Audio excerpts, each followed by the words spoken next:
Bonjour Linda et bienvenue sur ta guidance sentimentale. Alors, il y a plein de messages différents, donc je ne sais pas si c'est un seul et même message ou si c'est plein de petites choses qui se passent dans ta vie. Moi, j'arrive pas à savoir si c'est. On va rentrer dedans de toute façon. Mais n'hésite pas à me dire, à me répondre en commentaire si ça te parle comme une seule histoire ou si c'est plusieurs choses de ta vie qu'il faut que tu comprennes. En dos de deck, c'est-à-dire dernièrement, en mois de mai, tu as âme sœur flamme jumelle et Mars.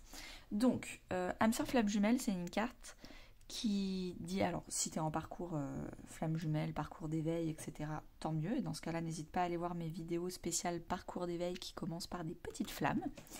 Ça pourra te donner plus d'indications. Mais en vrai, si tu l'es pas, c'est juste que dernièrement, tu as attiré à toi des personnes qui vraiment, donc une personne sentimentale ou des personnes amicales, où vraiment c'est inexplicable, mais vous avez l'impression de vous connaître, c'est inexplicable, mais c'est super fort.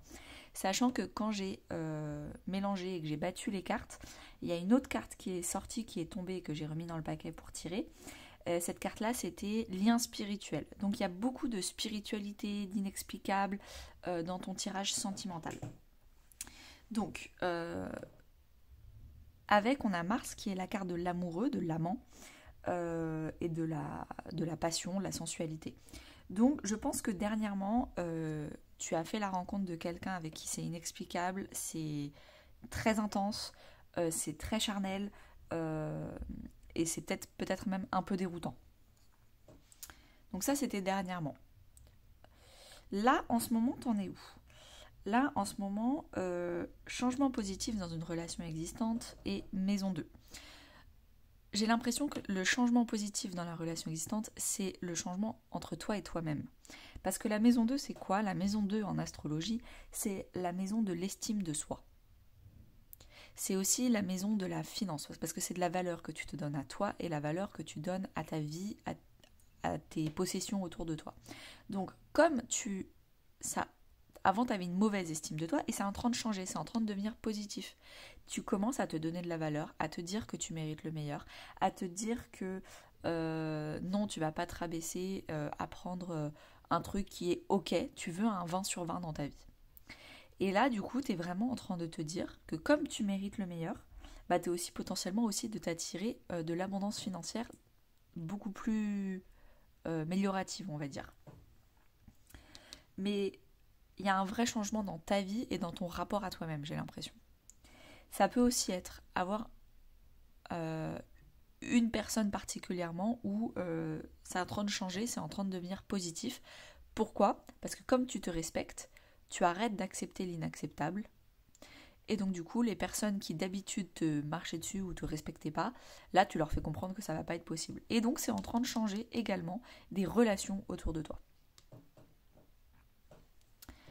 Ton challenge pour améliorer ta vie sentimentale, c'est ce que je viens de te dire. C'est qu'il y a certaines personnes qui te respectaient pas depuis longtemps, et parce que toi-même tu te respectais pas. Sauf que elles n'ont pas changé, mais toi tu es en train de changer. Toi tu es en train d'évoluer, toi tu es en train d'apprendre l'estime de toi-même. Et il y a certaines personnes, tu vas leur dire, bah non, maintenant ça c'est fini, ou tu me respectes, ou tu viens à l'heure quand on s'est donné rendez-vous, ou quand je te dis quelque chose, je te permets pas de critiquer ou de donner ton avis si je ne l'ai pas demandé. Enfin bref, tu vas commencer vraiment à poser tes limites. Sauf que, en posant tes limites, il y a des personnes qui vont accepter en disant, bah oui, t'as raison, à partir de maintenant j'accepte tes nouvelles limites. Et il y a des personnes qui vont pas comprendre et qui vont continuer à ne pas te respecter parce que ça fait tellement longtemps que bah en fait elles savent pas faire autrement. Et ces personnes-là, il va falloir apprendre à couper les ponts avec elles. Et il est là le challenge. Ton challenge de ta vie sentimentale, c'est que tu es encore beaucoup trop influencé et influençable par tes amis, ta maison 11. Ta maison 11, c'est les cercles sociaux. Donc, cercle tes amis du sport, le cercle amical de la poterie, des loisirs, des cercles amicaux du travail, des collègues, du cercle amical de tes amis d'enfance, lycée, collège, ton cercle amical des réseaux sociaux. Tout ce qui est cercle virtuel ou dans la vie réelle, il va falloir couper les ponts avec les personnes qui ne te respectent pas, qui n'acceptent pas ton nouveau toi, qui ne veulent pas que tu changes et que tu évolues et que tu restes dans le passé à tout jamais. Ça va être très dur parce que c'est en challenge, mais c'est hyper important. Comme conseil pour faire ça, qu'est-ce qu'on te propose de faire ? Alors, on te conseille de t'exiler. Potentiellement, tu fais un peu l'ermite, une semaine ou deux, tu vois un peu moins tes amis, voire même tout court personne, et t'essayes déjà de savoir, de t'habituer à ton nouveau toi. Ok, mon nouveau moi, on veut plus ça, mais on veut ça. On veut plus d'irrespect. Et pour moi, l'irrespect, c'est quoi ? C'est être en retard au restaurant. Et là, tu commences à noter vraiment, faire une liste de tous les exemples concrets de c'est quoi l'irrespect et l'estime de toi que tu veux garder. T'exiler en fait pour déjà toi te stabiliser parce que sinon tu peux facilement retomber dans l'influencibilité. Donc le conseil c'est avant de vraiment couper les ponts avec ces personnes-là, toi il faut te stabiliser dans tes nouvelles énergies hautes. Peut-être que tu as monté très très vite de taux vibratoire. Et quand on monte très vite de taux vibratoire, on peut très vite redescendre. Donc c'est un peu comme un régime, une perte de poids. Quand on perd trop vite du poids, on peut aussi très vite en reprendre. Donc il ne faut pas hésiter à stabiliser. Avec, on dit ce n'est pas ton âme sœur. Donc on te conseille également de t'exiler et de partir des personnes qui ne sont pas tes âmes sœurs, des personnes qui te font baisser en taux vibratoire. Par exemple, si tu t'allais bien et tu vois des personnes et ces personnes-là, quand tu repars de ta petite soirée avec ces personnes-là, t'es épuisé énergétiquement parlant, t'es pas bien, elles t'ont fait te sentir mal, elles t'ont fait te comparer au reste du monde, elles en ont profité pour critiquer tout le reste du monde. Ça, c'est du taux négatif, enfin, c'est du taux vibratoire qui est vraiment négatif. Et ça te prouve qu'en fait, t'as dû énormément t'adapter pendant cette soirée. T'as dû énormément prendre sur toi. T'as dû énormément faire de compromis avec ton intégrité et tes valeurs. Donc, il faut t'exiler des personnes qui te font descendre dans des énergies très basses. L'issue, si tu appliques tout ce que je viens de te dire, c'est que ta vie sentimentale va commencer à bouger parce qu'en fait, tu ne seras plus bloqué dans le passé comme ces personnes-là le veulent. Tu vas vraiment commencer à incarner de nouvelles énergies, à vibrer différemment, vibrer plus haut, plus fort, plus beau. Et donc du coup, à communiquer plus haut, plus fort, plus beau. Le Mercure, c'est aussi donc la communication extérieure, mais c'est aussi la communication intérieure. Donc à l'intérieur de toi, tu vas avoir un dialogue positif intérieur.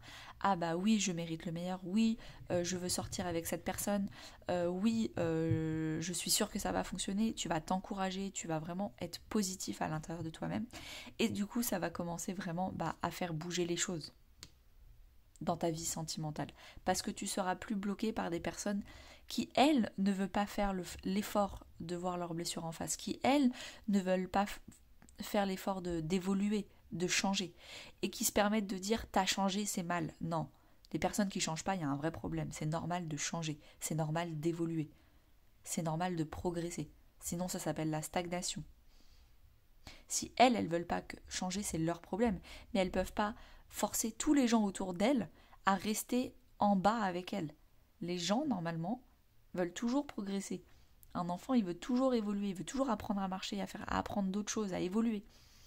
C'est l'évolution, c'est humain de vouloir évoluer.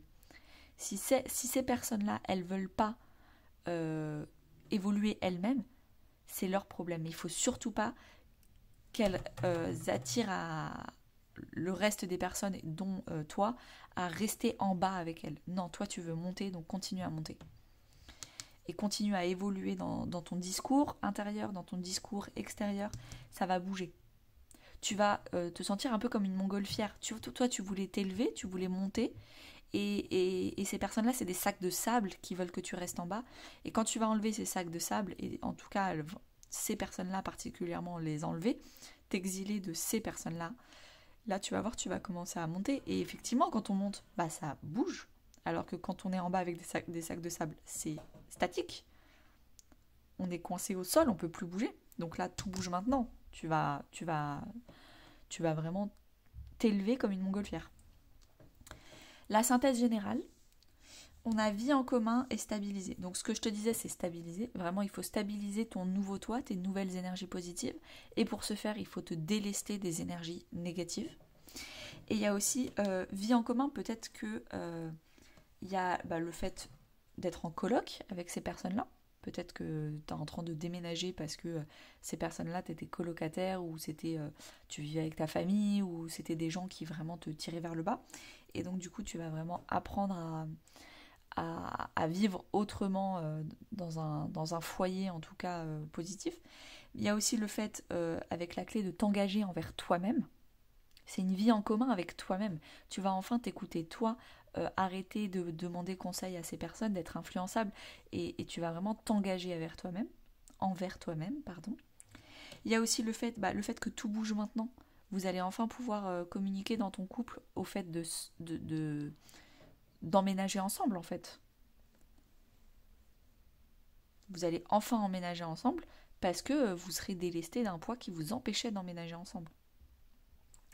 Si c'est pas emménager ensemble, c'est en tout cas avoir une union beaucoup plus concrète, beaucoup plus stable, beaucoup plus sérieuse. En tout cas, là, on te parle de stabiliser toi tes énergies, t'engager envers toi-même et te délester de personnes très négatives qui ont peur elles-mêmes d'évoluer et qui veulent du coup surtout pas que toi tu évolues par jalousie. Voilà. Je vais te tirer une autre petite carte conseil avec le Soul Shadow Oracle. Et ensuite, on en aura fini. Ascension et Underworld. Ascension, on te demande d'ascensionner.